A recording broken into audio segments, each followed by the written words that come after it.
I want to address the President Biden's speech of the 13th of July. A very, I would say, a very demagogic and deceptive speech, and incredibly divisive. The things he's claiming, I mean, actually makes the hyperbole that we associate with former President Trump seem calm and thoughtful compared to the completely inane things he was saying. And I mean, to try to compare the current situation on voting regulations, if you will, or procedures, as being something comparable to the Civil War is the most absurd thing I think any president said in recent memory. Well, if you like these videos, remember to subscribe. You can give me a like, which helps out with the algorithm, and of course forward to anybody you think might be interested. You can forward those links, by copying them and send them an email. Okay. So, I mean, this whole thing is completely out of touch here. I mean, let's look at the recent Texas legislation and what's being proposed. It essentially, I mean, we're talking about just trying to control a lot of the details, and we could argue a little bit if the Democrats really wanted something somewhat different. I think maybe they could negotiate a little bit, but essentially what they're trying to do there is to add the same kind of voter verification ID requirements on absentee ballots as you would have on voting in person. And in reality, there's a tremendous amount of early voting in Texas, and basically some absurd things are done, like 24-hour drive-in voting and stuff like that. Totally unnecessary, and also be asymmetrical. I mean, if one county has it, do all counties have to have it, or is it only certain counties need to have it? I mean, as long there seems to me to be plenty of opportunity without that, and these were ideas were put in place during this COVID crisis, and to try to compare going back to the kind of rules that were in place when Obama was elected twice, as being some kind of a revision of Jim Crow in which African Americans weren't even allowed to vote, I think is just the most absurd thing that you can put forward. I mean, this is true demagoguery, true deception, and to try to say that somehow that the kind of bills that are being promoted are that bad is just kind of way over the top and unnecessary. I mean, this is and it's very dangerous, I think, right now to try to get everybody into this kind of mood. Now, obviously, the most destructive things of democracy and fair practice would be to pass this H.R. 1 bill that they want. I mean, it's a complete abomination in truth, and it's designed to basically give the Democrats more power. And the thing is, if there's absolutely nothing in any of these bills in the Republicans that would prevent any legal voter from voting, okay, if they're following proper procedures, which are not that much. They have to be registered, and they have to show up and vote. It's that simple. Very easy, nothing to it. And so it looks to me like if they're thinking that they can't win without this, what it really means is that they're saying that their win really was based on fraud, which has been their basic denial all along. And so, I mean, they have to be very careful what they're saying here. And the other issue, of course, is there's no guarantee it would change the outcome anyhow in terms of whether they pass or don't pass these voting bills. Now, the H.R. 1 perhaps would change the outcome because it would definitely create a lot of situation where we would have people that were probably illegal voters would get voted, and then there'd be no way to separate out, which was a problem that was occurred in this particular 2000 election. Basically, it's totally incorrect to suggest that there wasn't a lot of, I think, improper activity in the 2020 election. Now, whether it was decisive or not is another question. But when you look at some of the outcomes, it looks to me like in Georgia, for example, that signature verification, which was required at least by law, was almost completely ignored in several counties. And that in itself probably skewed the vote in some ways. And And the audit that's going on in Arizona, we don't know how that's going to come out yet.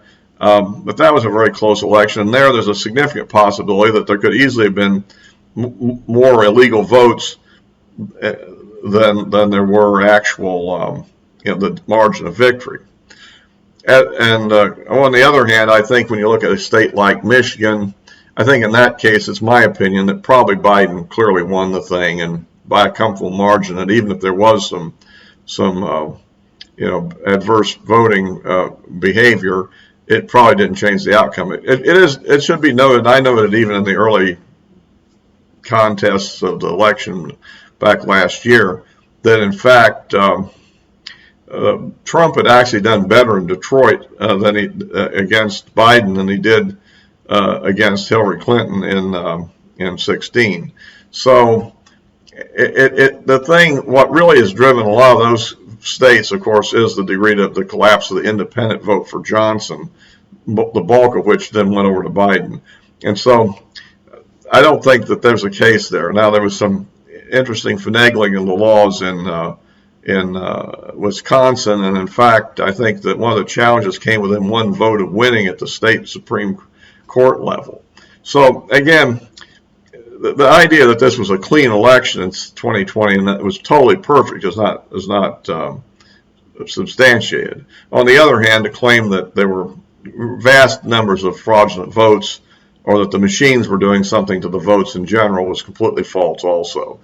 And the degree to which this sort of Kraken issue that was raised, I think that has been pretty much disproven. But right now, I think that it looks to me like if there's anything really wrong with any of these bills, I think that the current situation of court challenges by the Justice Department, which is fully in the hands of the Biden administration, is an adequate remedy if there's anything that needs to be done there. And I don't really think there is. I mean, it looks to me like most of these things simply would eliminate a lot of the issues that President Trump has raised. I mean, if you don't want people raising these issues, as Biden is claiming and saying this is all this horrible stuff, then have rigorous voting procedures so that you don't have those issues being raised. I mean, they wouldn't be, if there hadn't been all this attempt to loosen up the system in 2020, Trump would have had nothing to say about it, really, right? I mean, what would he have said if they hadn't have done that? But all the decisions that went against the Republicans during that campaign in terms of court decisions and rule changes obviously led to his reaction. Now, so I think that's one thing. And like I said, nothing that's being proposed would prevent a legal voter from voting. And the majority of people want voter ID. And even I think even Senator Manchin has said he does support voter ID. So that would force some kind of changes to the HR 1 anyhow if they were to try to pass it. I think ending the filibuster over this, like it's being suggested, a carve out. I mean, if you have a carve out for one bill that one party wants, you know that's going to set a precedent if the other party were to get in power to have a carve out for their bill. And no matter what they do to try to rig things, it's possible that some sort of events could lead to the Democrats losing the next two elections. We don't know what they would be, but these things happen. And so I think it would be very imprudent for any party to want to create a situation where there'd be a lot of instability in our system. And that's one good thing, again, about the filibuster, in my opinion, is it requires a supermajority to pass legislation, and therefore there'll be a bit of a consensus on what's being passed. That we're not putting people in prison for bills that barely a scant majority of people are even for. And I think that's one of the things that's kind of useful about that current system. And it's done well to keep the country stable over the many years and decades. So, at any rate, I'll kind of wrap it up with that. I think that we'll see where this is going, but it sounds to me like that Biden has become almost unhinged in what he's saying about this subject. And I don't think that they need to fear all that much what the outcome of these bills would be. None of them are really all that restrictive. And another point I like to make is they keep talking about the issue of voting rights. This is not about rights at all. Everybody nobody's right to vote is being changed. It's simply about the procedures that are in place to kind of regularize the behavior and get it back to something like it's been normal before 2020. And in fact, it will still come out being a more open or freer system than we had up to that time, even with things like the Georgia law.